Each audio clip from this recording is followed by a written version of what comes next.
దేశమంతా ఎంగిలి పూలు అంటున్నారు. కానీ 100% అది ఎంగిలి పూలు కాదండి. ఎంగిలి పడని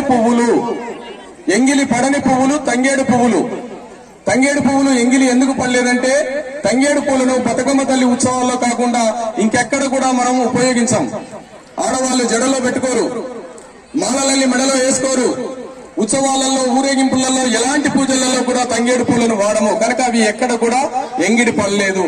అలానే పువ్వులలో ప్రతి పువ్వును క్రిమికీటకాలు సైతం ఎంగిలి చేస్తాయి. మీకు అందరికీ తెలుసది. ఏ పువ్వునైనా తుమ్మెదలో తూనీగలో ఏవో ఒకటి వాలి అందులో ఉన్నటువంటి మకరందాన్ని తీసుకుంటాయి. మరి అప్పుడు ఎంగిలి పడ్డట్టు అవుతుంది కదా. అందుకని తంగేడు పువ్వును మనం ఎలా తీసుకొస్తాం? పువ్వు విచ్చుకోక ముందే మొగ్గ దశలో ఉన్నప్పుడు, ముడుచుకొని ఉన్నప్పుడే తీసుకొస్తాం. పువ్వులను తెంపుకరాం, గుత్తులుగా విరుచుకొస్తాం. అప్పుడు ముడుచుకొని ఉన్నప్పుడు క్రిమికీటకాలు సైతం ఆ పువ్వును ఎంగిలి చేయలేదు. అంటే చూడండి ఎంత పవిత్రంగా ఉందో.